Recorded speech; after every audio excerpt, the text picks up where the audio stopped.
Y Cristina, si te digo Sigmund Freud, mente consciente versus mente inconsciente, ¿qué piensas? Pienso en sus teorías, pienso en psicoanálisis, también porque he leído nuestro guión, Vidal, pero me gustaría saber mucho más.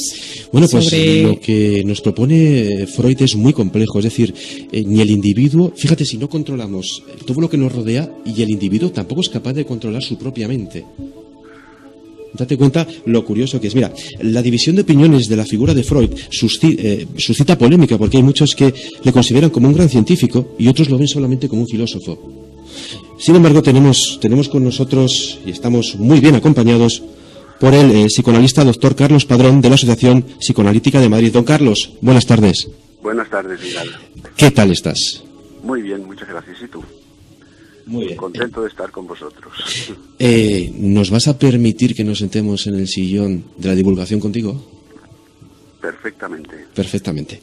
Empezamos a definir a Freud como una persona compleja, es decir, el individuo no es capaz de controlar su mente. No solo no controla el mundo exterior, no solo no controla todo lo que le rodea, sino que no es capaz de controlarse a sí mismo. ¿Es cierto? No, es parcialmente cierto. La mente, el funcionamiento mental es muy complejo, como tú sabes, y el hablar de que no sea un sujeto capaz de controlar sería meterlos ya en el determinismo, lo cual quitaría, por ejemplo, toda la responsabilidad del sujeto. Por supuesto que es capaz de controlar, puesto que es capaz de elegir. Sin embargo, Freud define nuestra mente como 3 capas distintas. Tú lo sabrás mejor que yo. Esas 3 capas tienen que convivir. Y esa forma de convivencia entre lo que él domina o denomina como el yo, el ello y el superyo, esa forma de convivencia entre las 3 capas definen nuestro comportamiento. ¿Cierto o no? Cierto, pero influyen en nuestro comportamiento. Hay que pensar eso que se llama, lo que llamas las capas, que está muy bien, pero no hay que pensarlo como estratos, es decir, no como una topografía, sino como funcionamientos. Es difícil hablar tópicamente en lo que se refiere cuando hablamos de fenómenos psíquicos. Es cierto que diferenciamos el ello, el yo y el superyo, pero esos son funciones, modos de funcionamiento. En principio, el ello sería como el reservorio de todos los impulsos más primitivos, pero entendiendo como primitivos no los más brutales, sino los menos diferenciados. O sea, los que llevan a la supervivencia. Perfectamente. Uno de los elementos fundamentales es la supervivencia, pero hay otro elemento muy importante en el funcionamiento humano que es la obtención de placer, la obtención de satisfacción. Entonces, muchas veces nos encontramos ante la tesitura de tener que elegir entre la satisfacción y la supervivencia. Y de hecho hay mucha gente que pone en peligro su vida en el transcurso de obtenciones de placer. Por ejemplo, si pensamos en deportes de riesgo, sin duda que también contribuye, pero contribuye el placer de dominar el riesgo. ¿Qué 2 términos has utilizado? Satisfacción y supervivencia. Sí. ¿Qué al límite cada uno de ellos, no? Claro, claro. Porque la satisfacción, las satisfacciones hay muchas, desde la obtención de un logro, que produce una satisfacción, hasta comerse un bocadillo cuando uno tiene hambre, produce una satisfacción. Hay muchas situaciones de satisfacción. También existen satisfacciones que podríamos calificar de perversas. Por ejemplo, la satisfacción que obtiene un sádico haciendo daño a otro. También es una satisfacción. Pero ahí entra ya un mecanismo que podemos llamar patológico, el sadismo. Bueno, Cristina, ¿qué te ha parecido? ¿Cómo nos vamos metiendo ya en el tema de Freud?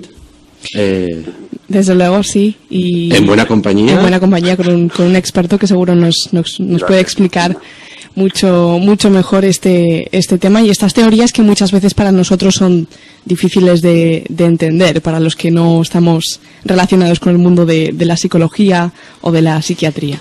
Por eso mismo, Carlos, si me permites, te trato tú desde un principio. Por supuesto. Para ti, ¿quién era Sigmund Freud? Sigmund Freud, yo tengo sin duda una admiración muy grande por él. Sigmund Freud era un judío nacido si quieres te hago brevemente. Por supuesto. Él nació en el actual Pribor, que está en Chequia, en la Chequia actual, o sea que era en Moravia. Nació en 1856, murió en 1939 en Londres, porque se pudo escapar, él vivía y trabajaba en Viena, y después del Anschluss, la toma de Viena por los nazis, pues pudo, gracias a la ayuda de la princesa Bonaparte y del embajador de Estados Unidos, Bullitt, pudo salir de Viena y allí fue a Londres, esto fue en el 38, y vivió un año más en Londres.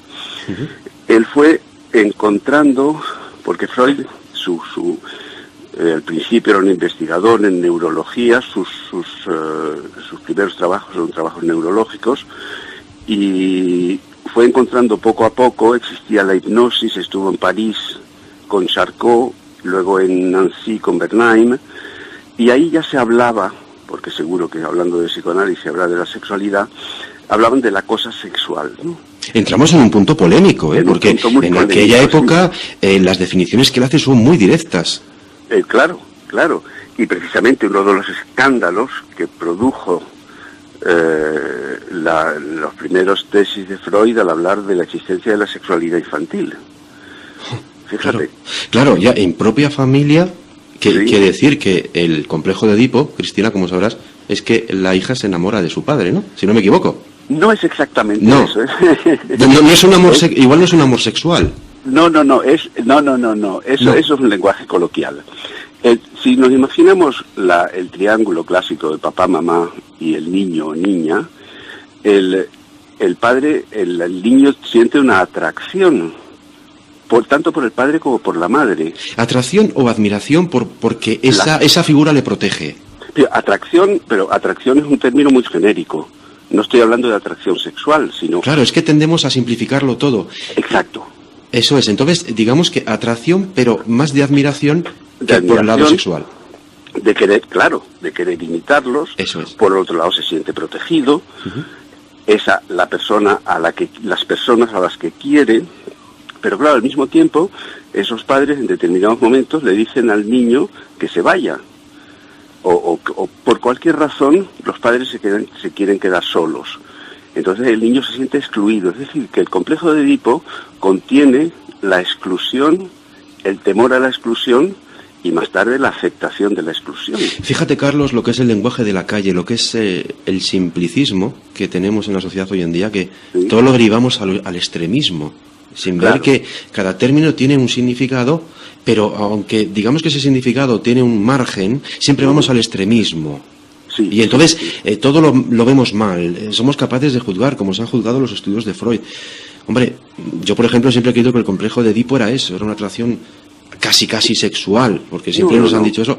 No, tú me dices que es admiración. Es una admiración. E imitación. Claro, los primeros pasos es eso. Y luego además el deseo de estar con la persona admirada, con la persona a la que se quiere imitar.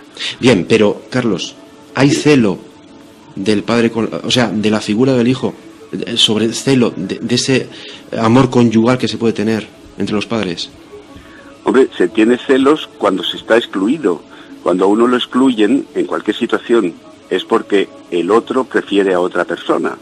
Y eso se tiene que vivir de una manera parcialmente desagradable. Evidentemente. Claro. Bueno, y te voy a hacer otra pregunta. El psicoanálisis y sus orígenes, ¿qué me puedes contar? El psicoanálisis empezó de una manera totalmente pragmática, como muchas cosas en medicina, porque Freud, a la vuelta a Viena después de París, él trabajaba con Breuer, que era un médico muy reputado en Viena, con quien escribió la llamada comunicación preliminar, que era el primer estudio sobre la histeria. Eso fue en 1893. Y fíjate qué curioso, la primera traducción de un texto de Freud a una lengua que no fuera alemán fue al español, en 1893. Fue la comunicación preliminar esta. Bueno, pues había una paciente que se conoce en la literatura psicoanalítica como Ana O, que en realidad ella se enamoró, llamémoslo así entre comillas, de Breuer, lo cual produjo ciertas dificultades en la pareja Breuer, y Breuer se fue con su mujer, se fue de viaje y dejó a Freud al cargo de la paciente.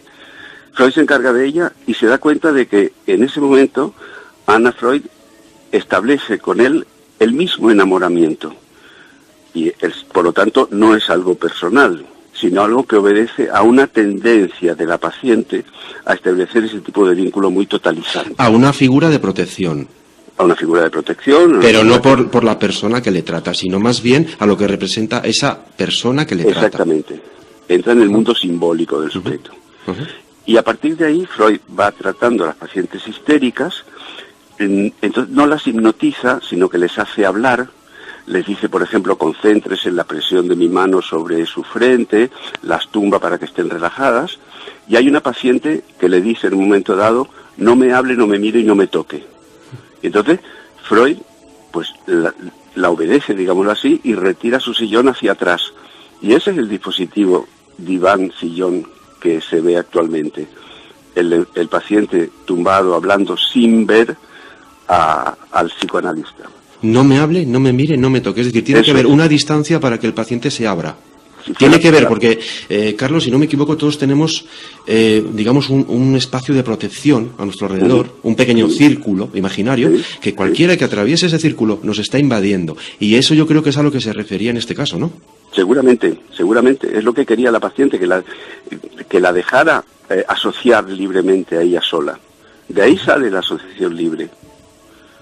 Que es, claro, un método que se va perfeccionando poco a poco, y la experiencia de muchos miles de sesiones y de miles de psicoanalistas van haciendo condensarse la técnica. Pues bien, entonces, digamos que el psicoanálisis ya existía cuando Freud, ¿no? Bueno, la hipnosis, que él es una técnica que va a coger después, ¿no? Sí, él va a aprender la hipnosis con Charcot en París. ¿La hipnosis tú la has practicado? Sí, la he practicado en mi época, cuando estuve en Ginebra, pero luego la he abandonado porque yo encuentro que es una técnica que puede servir en determinados momentos, por supuesto, porque no hay nada que no sirva prácticamente, ¿no? Pero lo que sucede es que, como en la hipnosis el paciente entra en el sueño hipnótico, que es un estado segundo, luego lo que sucede bajo hipnosis, eso se sabe, el paciente no lo recuerda en estado de conciencia normal. Por lo tanto, no lo puede... Carlos, ¿la hipnosis es abrir la parte oculta de la mente? Se puede definir así. Hay una parte a la que no se tiene acceso conscientemente. Es decir, yo por ejemplo, mis hechos del pasado, puedo tener algo ahí grabado que no lo veo ahora, pero en estado de hipnosis lo puedo ver, aunque luego cuando vuelva al estado consciente no lo voy a recordar que lo he visto. Eso, de hecho, estás diciendo una cosa que puede ser absolutamente exacta. Lo que sucede es que, yo no sé si tuviste la película Recuerda, de Hitchcock. La vi hace ya mucho tiempo. Hace mucho tiempo. La verdad es que es una mujer que tiene una serie de trastornos, pero cuando ella tiene memoria de un hecho muy traumático infantil, pues se le quita todo. Es un esquema excesivamente simple. Pero Carlos, perdona que te interrumpa, ese hecho detallado puede hacernos hasta recordar un número de una matrícula o cualquier detalle, no sé, algo que parece insignificante, que nos resuelva esa duda. Y ya voy. Sí, o sea, yo puedo tener en mi forma inconsciente, puedo tener un número de matrícula. Por supuesto. Bueno, y podemos ir mucho más lejos. Por ejemplo, los matemáticos actuales dicen, y seguro que tienen razón porque hay suficientes pruebas, que hay un funcionamiento inconsciente que sigue resolviendo el problema. Es una experiencia habitual de muchos escolares que no encuentran la solución de un problema, que lo dejan de lado y de repente en un momento, ¡pam!, encuentran la solución. Eso es una cosa que hemos experimentado muchos. Y la memoria, tú estás hablando de la memoria. Sí. Y claro, la memoria depende de muchas cosas. Depende primero de la necesidad o del interés que tenga la persona en recordar algo.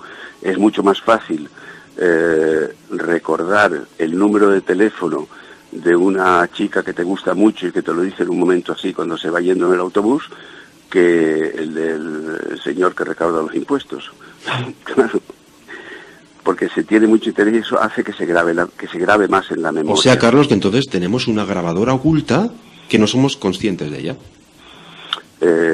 Sí, se puede decir así. Podríamos explicar, es muchísimo más complejo, pero no, se puede decir eso, seguro que se puede decir, Vidal. Seguro, o sea que entonces, por ejemplo, en casos de asesinato, se recurre a la hipnosis para recordar hechos que igual el paciente de forma consciente o igual de forma inconsciente quiere ocultar. No, sería de forma consciente, ¿no?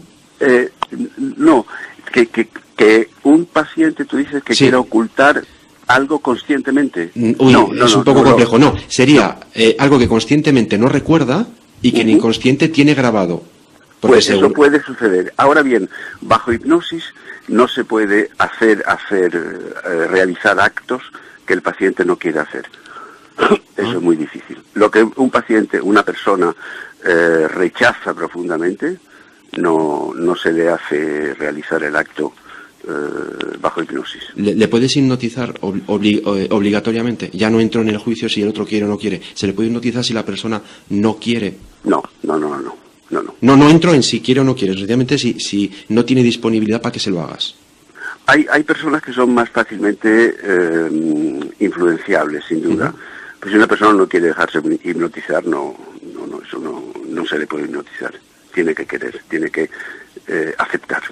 Apasionante. ¿Qué te parece, Cristina? ¿Alguna pregunta que quieras hacer al doctor? Desde luego apasionante. Yo quería preguntarle a Carlos si todos tenemos sentimientos reprimidos y quizá ni lo sabemos que los tenemos reprimidos. Todos tenemos. El fenómeno de la represión es un fenómeno básico en el funcionamiento de la mente.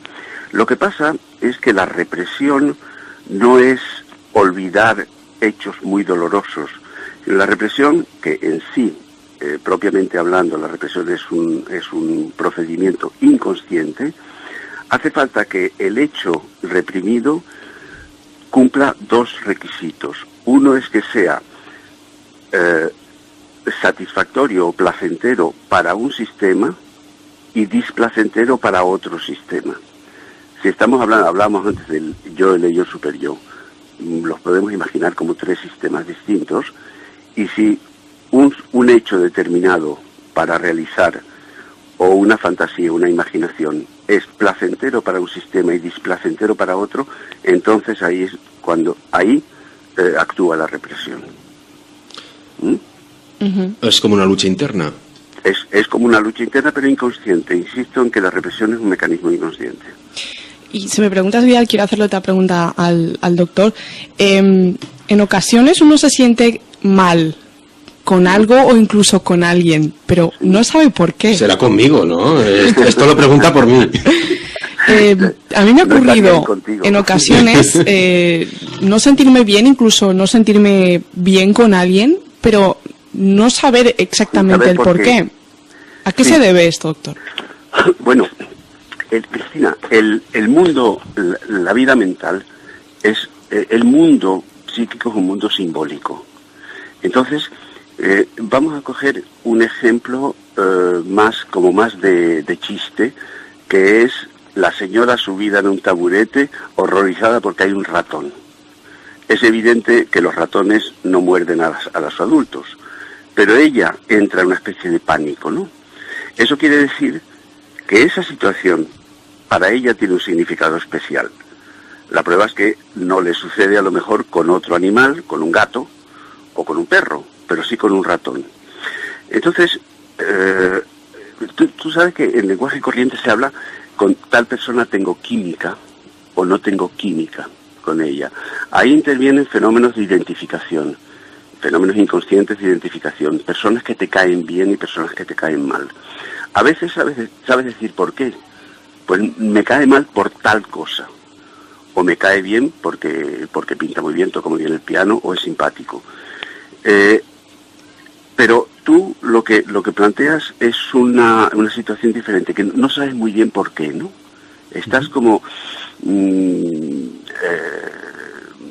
que te invade tu espacio, aunque no esté cerca tuyo, te invade. Espacio, sí. Eso pueden ser muchísimas cosas. Para saber eso, ya hay que coger a la persona Y en ese diálogo con ella se puede ir descubriendo, y muchas veces pues poco a poco, como quitando veladuras, se puede ir viendo lo que hay detrás y por qué esa persona precisamente es la que te ha caído mal. Yo creo, doctor, que eso sería una sensación como de competitividad. Es decir, tú vas a un sitio, de repente ves a una persona, me cae mal porque igual quiere hacer lo mismo que yo o porque igual me va a pisar mi terreno. Puede entrar un poco por ahí, ¿no? Entonces, claro. Y no nos damos cuenta que la vida moderna a diario es así. Es todo competencia, competencia, competencia.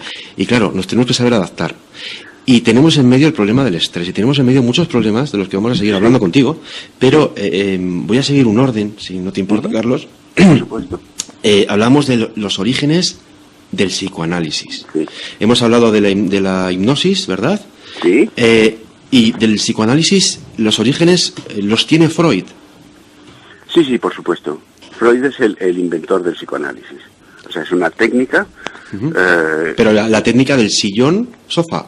O sea, distancia. Sí, eso es el psicoanálisis. A partir de ahí han derivado muchas técnicas, como las psicoterapias, etcétera. Hay muchísimas, ¿no? Pero todas parten de ahí. Todas parten de los presupuestos iniciales del psicoanálisis, de la organización de la psique. Ajá. Luego, los términos de Freud son muy complejos porque, por ejemplo, denomina sexualidad infantil perversa. ¿Qué término un poco agresivo, ¿no? Digo yo, me parece. ¿A mí no te parece, Cristina, que es un poco agresivo? Es agresivo. Sobre la sexualidad infantil perversa. Es agresivo sobre todo mezclar esas tres palabras. Sexualidad, infantil y perverso. Claro. Fíjate que lo que Freud dice no es que el niño tenga una sexualidad que la sexualidad infantil sea perversa, sino que el niño es un perverso polimorfo. Peor todavía. Decir eso? Todavía más complicado, pero vamos a recurrir a otra disciplina, que es la lingüística. Bien. Chomsky dice que el niño es un políglota potencial. ¿Qué quiere decir eso? Que el niño, en el primer año de vida, prácticamente ha emitido todos los fonemas posibles en todos los idiomas del mundo. Y luego, según la atmósfera lingüística que tenga alrededor, va a aprender a hablar un idioma sin acento. Va a hablar un idioma como un nativo. O sea que el niño es capaz de hablar cualquier idioma al nacer. O sea, potencialmente es un políglota.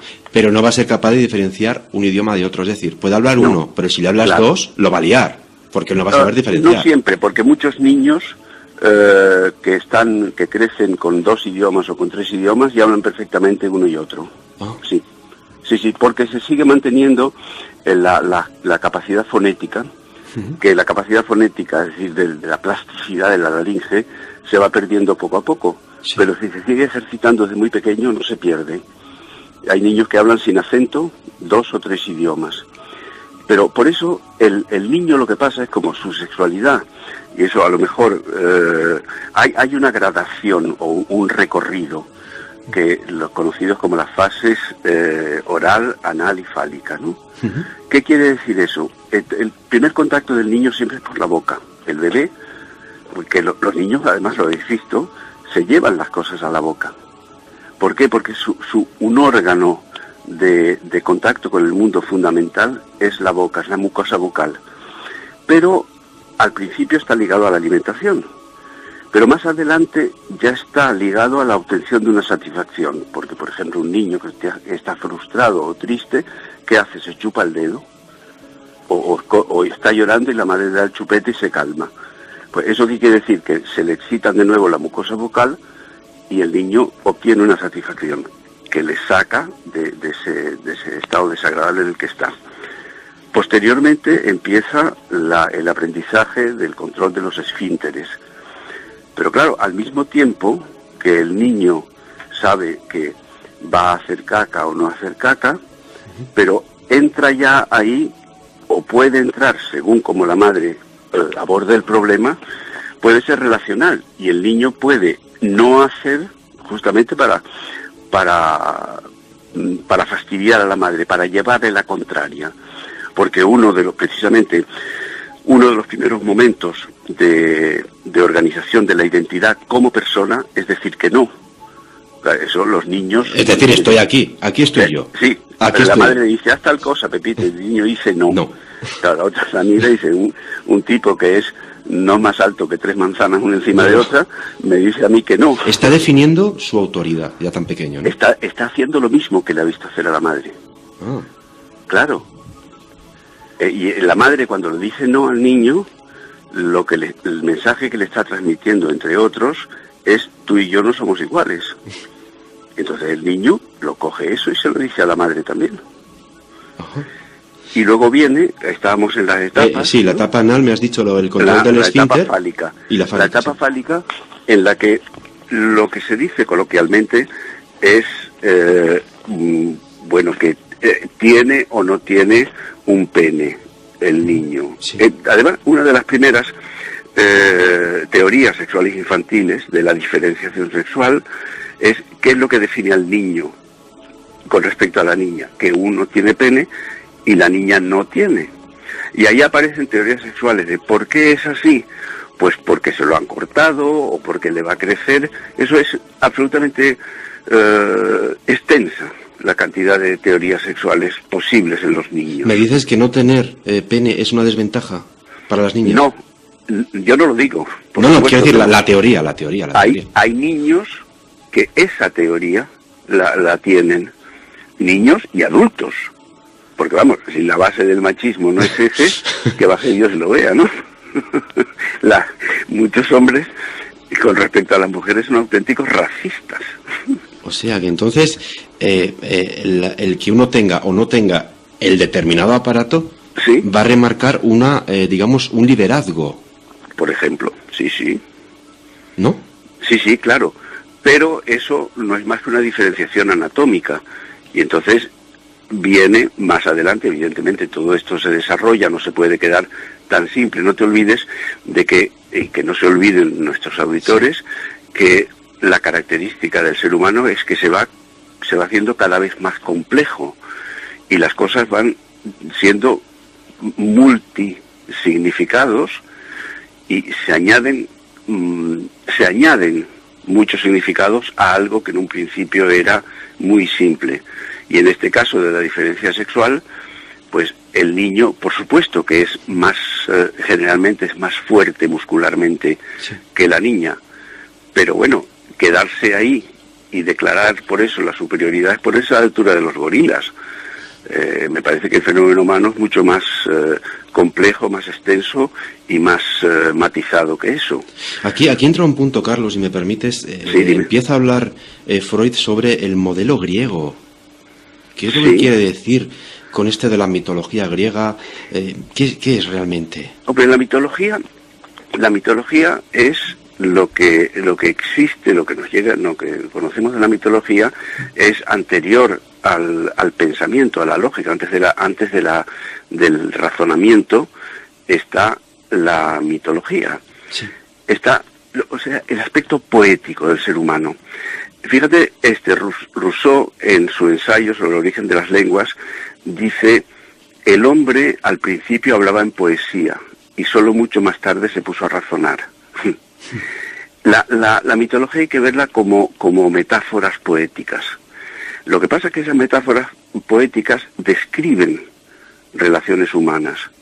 Si uno, ¿por qué Freud llamó a eso complejo de Edipo? Pues porque es prácticamente calcado al Edipo Rey de Sófocles. ¿Qué pasa en Edipo Rey? Pues en esquema es que Edipo mata a su padre y se casa con la madre. Pero claro, al mismo tiempo hay una ignorancia pero Carlos, si él no quiere definirlo como amor o atracción sexual del hijo al padre, ¿por qué lo llama complejo de Edipo? Cuando Edipo es justamente que se hace por lo sexual. Bueno, pero es que lo sexual es lo psicosexual. O sea, no hay que confundir sexualidad con genitalidad. En el caso del teatro griego, y en este caso en Edipo Rey, es una condensación de una conflictiva llevada a la expresión más impactante. Pero en ningún caso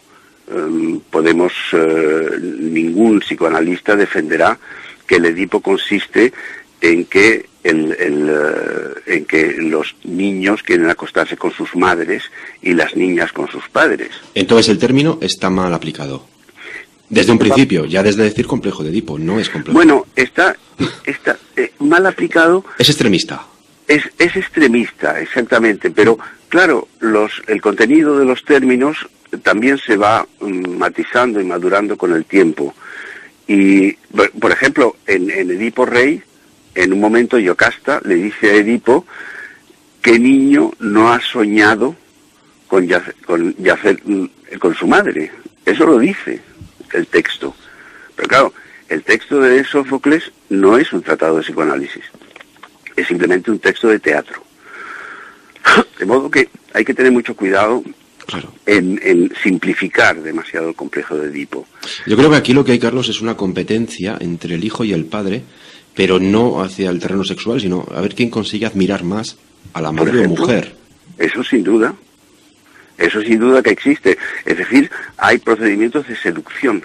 De hecho, cuando el hijo se hace mayor, constantemente va a retar al padre, es decir, le va a contestar, va a decir, como muchas veces hablamos, ¿verdad?, de nuestra madre, la adoro, la quiero, pero del padre, bueno, porque se le ve como algo, y tiene que ser normal, ¿no?, verlo como hoy, como que está ahí, que es una figura que está ahí, pero que está perdiendo autoridad porque la has cogido tú, esa autoridad.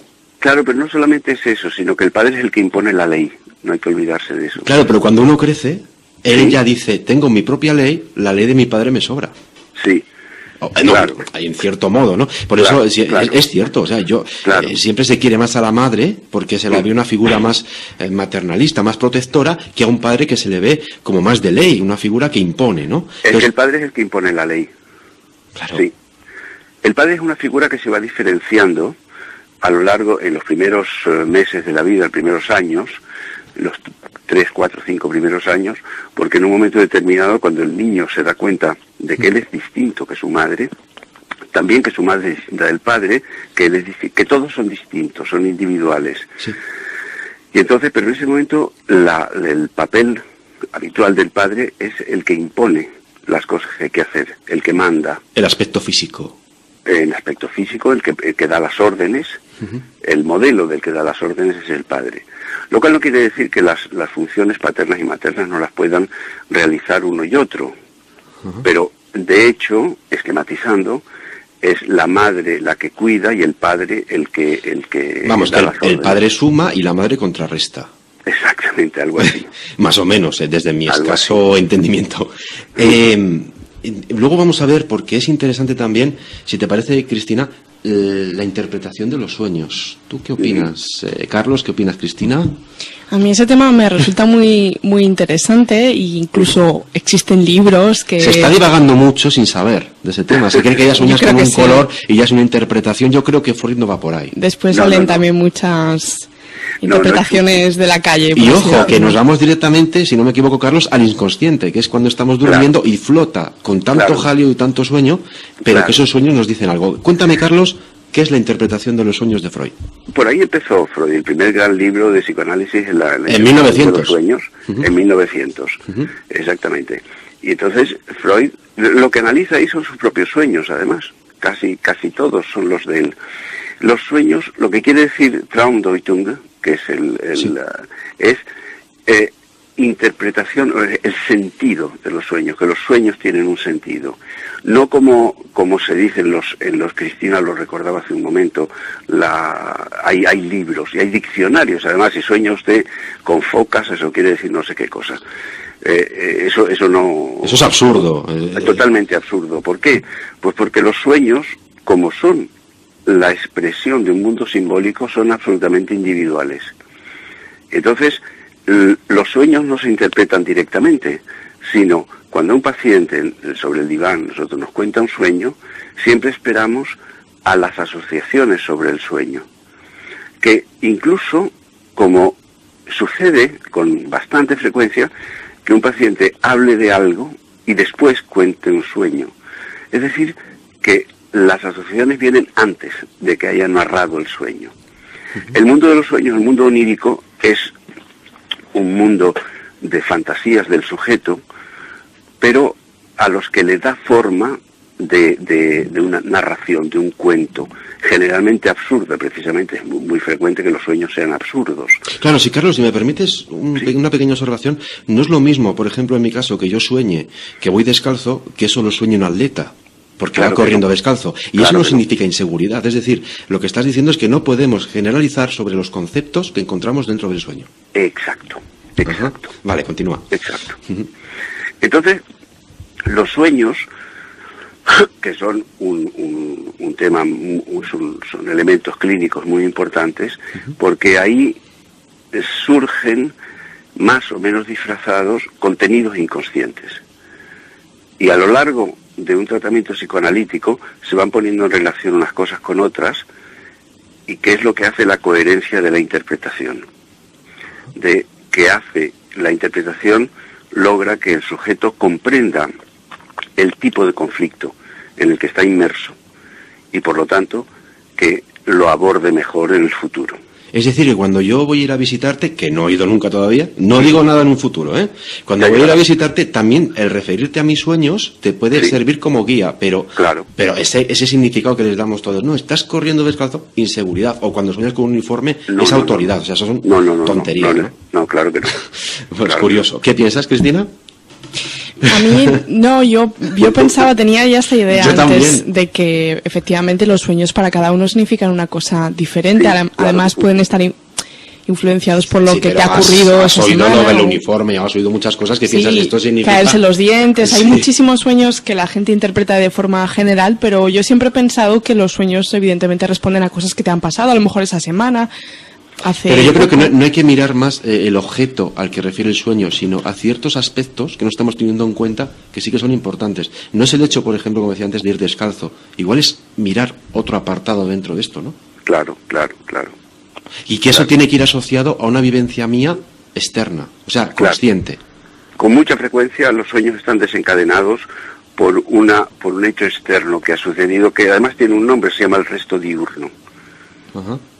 Es habitual que te dirán, oye, que se ha muerto un familiar y le he visto en sueños, se me ha aparecido en sueños. Y te vienen diciendo que no, que es que venía enfadado. Sí, claro. Ya. Pero es que es nuestra mente la que está... Y es curioso cómo gente que ha muerto hace muchos años, los vemos... Y, o sea, no nos acordamos de ellos, la figura exacta o cómo eran conscientemente, pero en el sueño los vemos perfectamente. Sí, claro, pero ahí está, cuando es en esos sueños que son bastante frecuentes, ver a la persona que ha muerto en sueños, con muchísima frecuencia está relacionada con el deseo retrospectivo de que no se muera. Es una manera de mantenerlo en vida, digámoslo así. Pero claro. ¿No te asusta verlo tan claro? Verlo que no te acuerdas de él como era exactamente y lo ves en sueños y dices, es él. Sí. Pero bueno, cuando eso sucede, y que es una persona que no hayas visto, tienes una imagen, una iconografía del sujeto por fotos o por lo que sea. Ajá. Porque claro, si no ves a una persona que tú piensas que era fulano de tal, pero si lo ves tal como era, incluso una persona que has conocido y que hace mucho tiempo, bueno, pues eso tendrá un significado que es variable con cada persona. Lo que es muy importante saber es que los sueños son... La interpretación de los sueños es personal, es individual. De acuerdo. Luego había otro tema que te quería preguntar, es sobre la ansiedad y cuadros de defensa, porque hoy en día la ansiedad está a flor de piel. La situación de crisis que estamos viviendo, yo supongo que esto hará que te visite más gente. ¿Cómo lo estás viviendo? Hombre, la ansiedad no es más que una manera de expresar una incomodidad o una inseguridad. La ansiedad siempre surge como una señal de defensa, ¿no? Uh-huh. Por supuesto que existe una ansiedad, uno se puede angustiar en una situación de realidad, porque hay un peligro, por ejemplo, y uno se pone ansioso, por supuesto.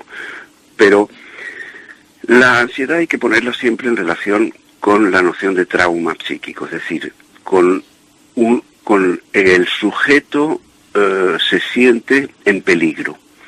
Y entonces, ante el peligro reacciona con ansiedad.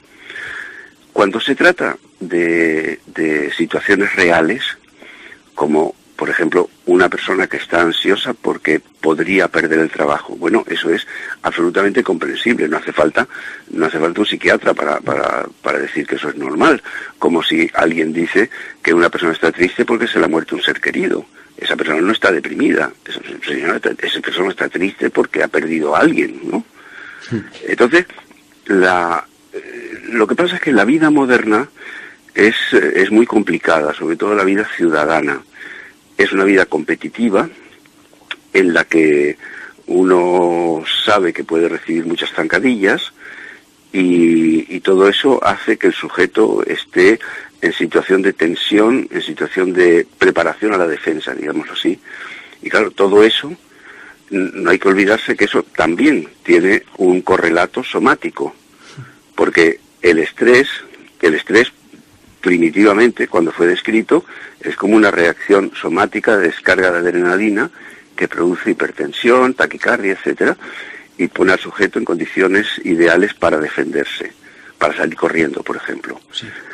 Entonces, la vida moderna tiene algo de insano precisamente por el poco tiempo que se da a las personas para dedicarse a otras cosas, a labores creativas o a distracciones. Y el miedo al ser considerados como algo inferior, claro, junto con el resto, ¿no?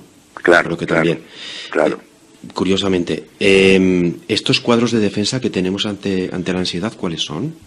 Pues hay muchísimos, porque está desde uno muy primitivo, que es la identificación al agresor, es pensar que el otro te está agrediendo cuando eres tú el que ha tirado la primera piedra, a pues desplazamientos de tener un sentimiento hacia una persona que en realidad primitivamente estaba dirigido a otro.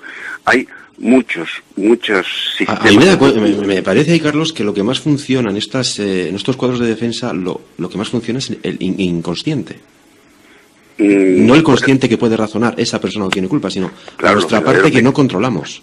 Los verdaderos mecanismos de defensa son siempre inconscientes, evidentemente. Como el miedo. Cuando estamos en un sitio y tenemos miedo, el miedo no es mala la reacción, te está diciendo no entres ahí, no vayas, que te puede pasar algo, y empiezas a temblar. Pero esa sensación te está diciendo no sigas. Sí, pero eso es una situación de miedo normal. Ajá. Totalmente.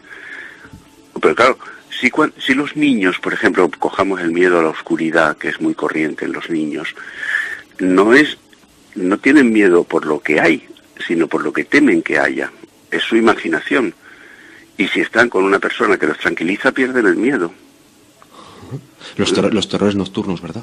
Claro, por ejemplo, los terrores nocturnos. Los terrores nocturnos son un cuadro ya muy definido en que el niño se despierta.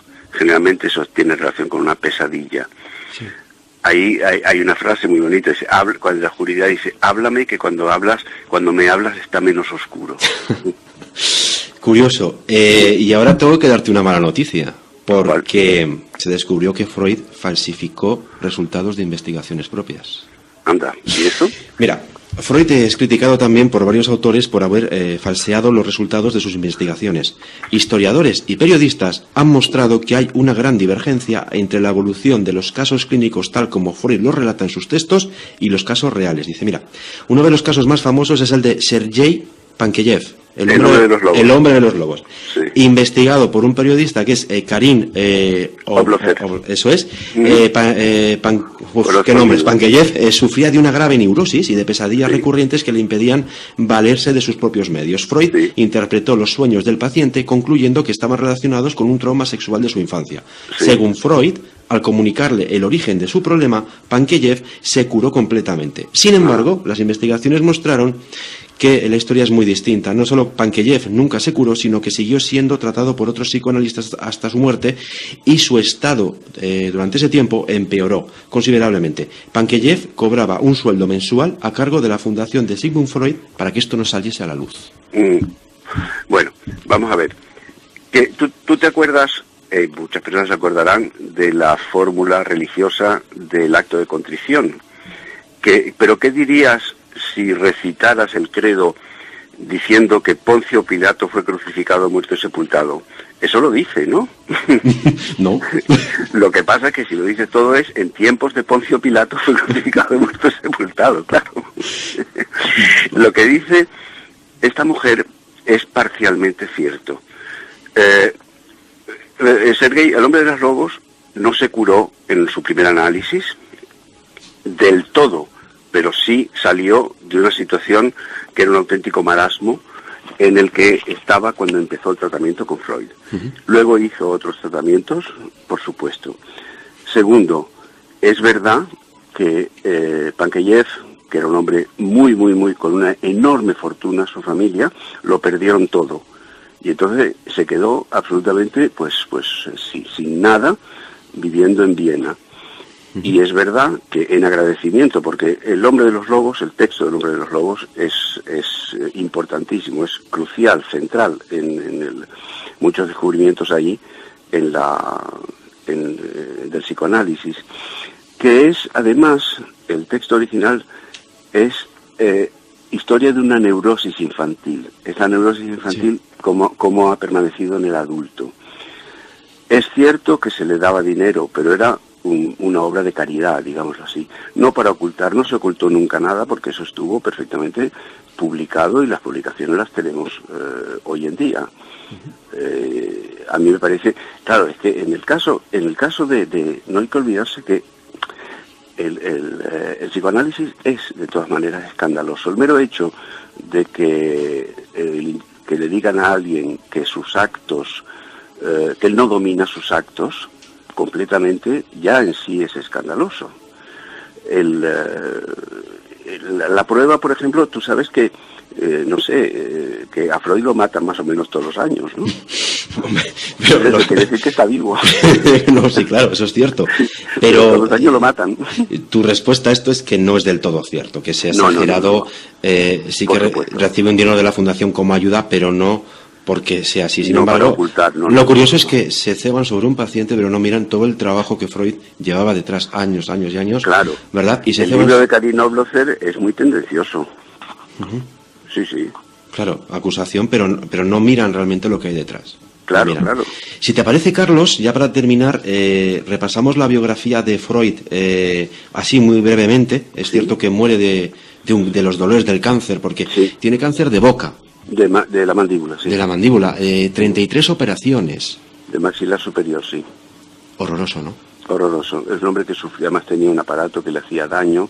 No, es un hombre que sufrió mucho y que venció, hizo frente al dolor y al sufrimiento de una manera, con un gran coraje. Este hombre. Casi pide la eutanasia él mismo. No, sin casi. La pide. Sin casi, eso está escrito y publicado por Schur. El doctor Schur, que era su médico personal, después de la última operación de Freud, cuando Freud volvió a su casa en Londres, ellos tenían un pacto, y era que un pacto de eutanasia, ¿no? Freud tenía ya 80 y muchos años, y cuando entró en su casa, su perro, que se fue hacia él, pero al notar el olor, el perro se echó hacia atrás. Entonces Freud le recordó el pacto a Schur, y Schur le administró una dosis grande de insulina. Así fue.